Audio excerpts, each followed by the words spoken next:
Tak ja sa kliču Ľuba Kráľová i od 1. augusta 2019 sa stala direktorkou Slováckého národného Múzea rusínskej kultúry v Priašovi. Dovtedy od roku 2014 sa angažovala v rusínskym Rusi. Založili sme s Hankou Servickou, našou národnou spievačkou, domám si, že známou i na Podkarpaťu. Založili sme občanské združenie Kolosočka Koliska, založili sme ho Slováčky Rusnáčka. I tak od 13. roku venovala sa našim deťom, za to sme nazvali toto naše združenie Kolosočka Koliska, za to, že sme chceli napraviť svoje podії, svoju aktivitu na deti. Bo tak sa nám videlo, že dovtedy sa v rusínskym Rusi deťom málo kto zanímal. No a dovtedy im učila na vysokej škole, ja im po svete sama sociológ. Jem sociológiu končila v Prazi, v Brni, predtým im končila filozofičnú fakultu Kyjevského štátnej univerzity v Kyjevi. Tak ja ako sa do rusínskeho ruchu zaključovala, nezapojovala, za to, že im robila svoju sociológiu na vysokej škole i tam jem nejako to rusínsky ruch obchodivňa. Tak do rusínskeho ruchu ja prišla za to, že im prestala učiť na vysokej škole i im rozdumovala po tým 13. roci, što pro mene bude také, že by to bolo zmyslupovné, že by ma robila što bude chosenné i pro mene, i pro... Potom im rozdumovala pro národ mi. No a taká situácia je u nás v Slovákii, že detočka naša už neby si diviť po rusínsku. No i tak im si povedala, a tak im chodila Jakiči, im bola aj predsedkyňou partii Náš kraj, bo sme ju založili v 2010 roci a založili sme ju za to, že išlo to zrachovania žotilív, kvartelív i domiv. V 2011 u nás bolo také zrachovania a vtedy sme robili, veľa organizácií robilo takú kampaň osvitnú, že by sme ľuďom povili, osvetľali, presvičovali ich, že by si písali rusínsku národnosť. A tak sme založili túto partiu práve pro to severovýchod Slováky, bo severovýchod Slováky, tak jak bolo pred druhou svetovou vojnou, tak je i teper po 1990 roci, na žaľ môžu tak povisti, što Slovakia v nás sa rozvíja teper bar s takým, domám si, dynamičným tempom, okrem severovýchodu Slováky, tam, kde žijú Rusíny. Tam, kde žijú Rusíny, je kraj zás najchudobnejšie, tak, jak bolo i za Peršej republiky Československej, tak, jak bolo za Rakúsko-Uhorska, tak je teper za samostatnú Slováckej republiky demokratičnej, že severovýchod Slováky je najchudobnejší, ľudia molodí odchodiať z toho regiónu. Fabriky, ktoré tam boli postavené za socializmu, v nás sa zaperli. Napríklad ja pochodžujem hľadala zo Snina. Snina je slovácké mesto, alebo hovoríme, že sotácké mesto.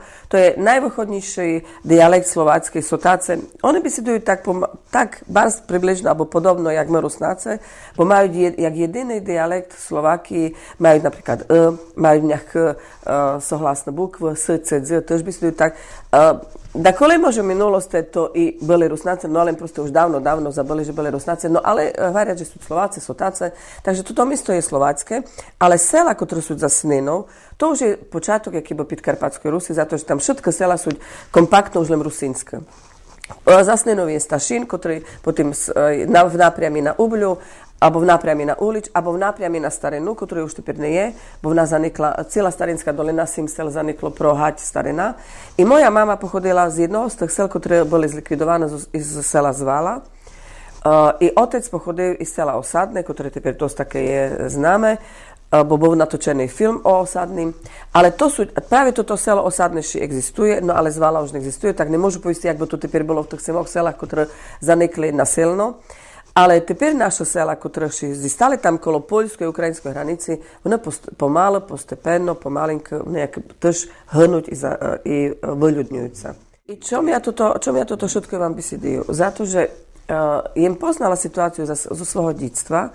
Ja im sa narodila v Snení do školky, do detského sádiku, do školky, do školy im chodila v Snení, na gymnázium chodila v Snení, ale potom za to, že im išla študovať do Kyjeva, tak bola taká politika školská, že všetky študenti, ktorí išli študovať do krajín toho východného bloku, alebo do Sovietskeho sojuzu, alebo do Poľska, alebo do východného Nemecka, alebo do Maďarska, do Bulharska, do Rumunska, tak my sme všetky mali takzvanú pripravku pro štúdium v zahraničí, že by sme mali intenzívno tod jazyk, do ktorej krajiny sme išli študovati.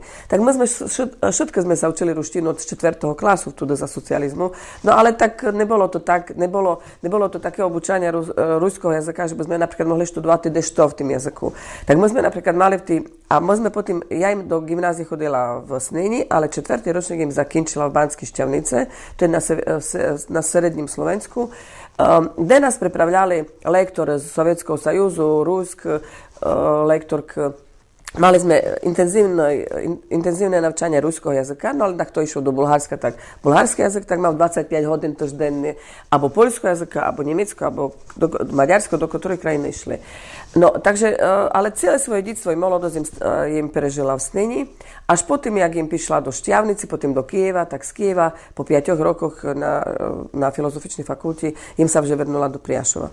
Ale ja si pamätám svoje detstvo za to, že hodzim sa narodila v Snini, hodzim preveľa väčšinu svojho života molodoho v Snini, ale vse na vakácii sme, alebo na sviatky naše rusínske, sme chodili do Zvala alebo do Sadného.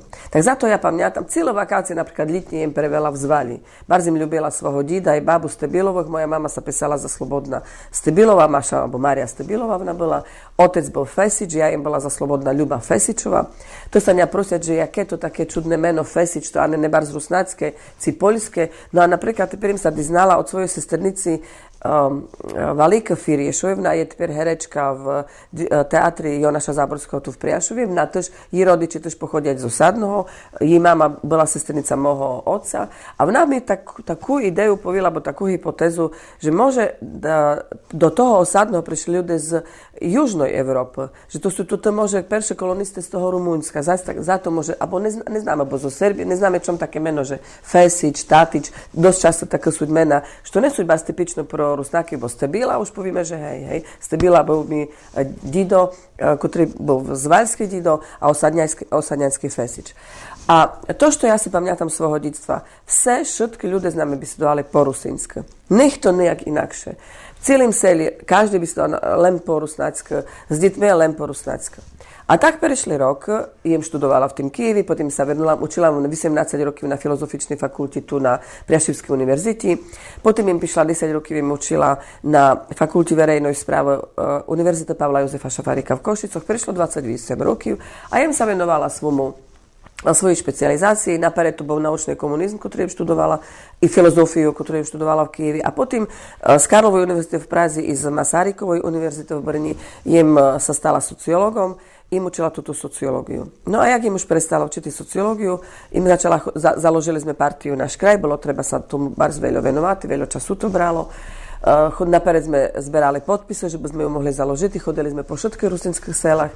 Potom sme v roci 2012 i kandidovali do Národného parlamentu, do Národnej rady Slovenskej republiky.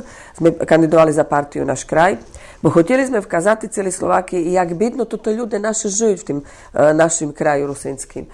No ale naši ľudia, ako nám nepovierili, chod sme mali na kandidácii 123 kandidáty v rusínskych. Všetky kandidáty boli väčšinu, páru sme mali Slovákiu. Ľudia to videli, keď sme chodili. Robili sme meeting v Sneni, v Međilabircach, v Humennim, v Svidniku. Hvarili sme ľuďom, podporte nás, budeme sa starať o to náš región. Hlavne na regionálnej úrovni, ale potrebujeme, že by sme sa stali známama. I v Národnej rade treba všetko toto hvariť, že zabovať sa na to náš región. Fabriky sa zaperli a nič druhé sa... Nelen fabriky sa zaperli, v selách boli družstva, kolchozy boli v selách. Toto kolchozy sa zaperli. Taká bola politika po 90. roci, že nič nám tu netreba, čo bolo za socializmu otvorené. A v Sneni, v tým mojim rodným meste, bola fabrika Vihorlát, ktorá bola najväčšou fabrikou možno na východnom Slovensku, okrem železiarní východoslovenských, bo robilo tam 10 000 ľudí. A to nebola len fabrika pro Snenu. Bola fabrika, ktorá mala filiálku v Međilabircach, Tam sa vyrábľali lisené kovo, v Snini sa vyrábľali lisené kovo i žeriavo i mostné konštrukcii. V Miháľovcach bola druhá filiálka, tam sa vyrábľali lisené plasty. Ši bola filiálka v Prakovcach, tam sa šišo z druhé vyrábľalo. I to tá fabrika, ktorá dávala robotu 10 000 ľuďom, dadávala robotu chlopím, ženám, tam boli ekonomové, boli inžinieri, boli kvalifikované robotnice, bo robili na tých moderných strojoch. A to tá fabrika dávala robotu i našim ľuďom v našim rusínskym regióne. No a okrem toho bola ši fabrika gombičkáreň, bola fabrika v Uble a bol ši lesohospodársky závod v Uliču. To lesohospodársky závod tam doteper je, ale ši bola fabrika na šetia obuvy, pesala sa jas, to bola v Sneni, taká fabrika bola, a to bola filiálka Bardejovskoj zas fabrika. Ale i to tá fabrika jas, i fabrika Vyhorlat v 90. rokoch, začiatkom 20. rokov zanikla. Dobre. A tým sa stalo, no a ďalšia taká negatívna politika, ktorá bola robená v Slovákii, to bolo zaperania tých kolchóziv, bolo rozpredávania kolchóziv zahraničným majiteľom i tak sa teper vkazalo, že toto zahraničné majitele často boli mafiáne talianské. A si teper predstavte túto situáciu, že naše didové, pradidové, odchodili do Ameriky, do Belgicka, do Nemecka, do Francúzska, ťažko robiti do Bánej, že by zarobili peniazy, že by z tej bidy svoju rodinu da jako vyťahli. A v nás za toto ťažko zaroblené peniazy kupovali lis, zemlji, luk, poľa, bo v toto bola najväčšia cennosť. Toto bolo, bo naši ľudia boli väčšinou, tu v Slovákii to bolo väčšinou poľnohospodáre, gazdové. I pro gazdy najväčšou cennosťou bola zemľa, alebo lisa. A teper si predstavte takú ťažko zaroblenú zemľu. Vláda Slováckej republiky začala rozprodávať, bo to zase socializmus robil jedno negatívne, že tú zemľu našim ľuďom vzal, alebo dokonca tak ťažko v tých horách robili, bo toto, čo ja hovorím, celý Slinský región, Rusnáci žili hlavne v horách, v Beskydských horách. A v tých horách ťažko sa robilo na zemle. Tak ľudia v 70. rokoch dokonca sami dávali svoju zemľu do družstiev. Už videli, že družstva mali i kombajny, mali i traktor, mali mechanizáciu. I do Viedna, keď sa robilo na tých zemľach, tak to bolo ako zlehšie i intenzívnejšie sa na tých zemľach robilo. No len, že toto družstva, keď v 90. roci nastala revolúcia u nás, tak toto družstva boli tak nalepkované, alebo tak boli stigmatizované, že toto bolo šťastie, produkt socializmu, treba ho zlikvidovať. Likvidovali ho tak, že rozprodali toto družstva, zemlí z tých družstiev rozprodávali majiteľom. Ale toto majiteľe sa teper vkazalo, sa to hlavne pred rokom, pred dvoma vkazalo, že toto majiteľe boli talianské mafiáne často. Práve tam v tých selách Osadné, okolo Humenného, okolo Snina, našu zemľu rozpredali talianské mafiáni. No i tak sa stalo v tých 90. rokoch, že naši ľudia začali, a hlavne mladí ľudia, začali odchodiť z našeho rusínskeho regiónu.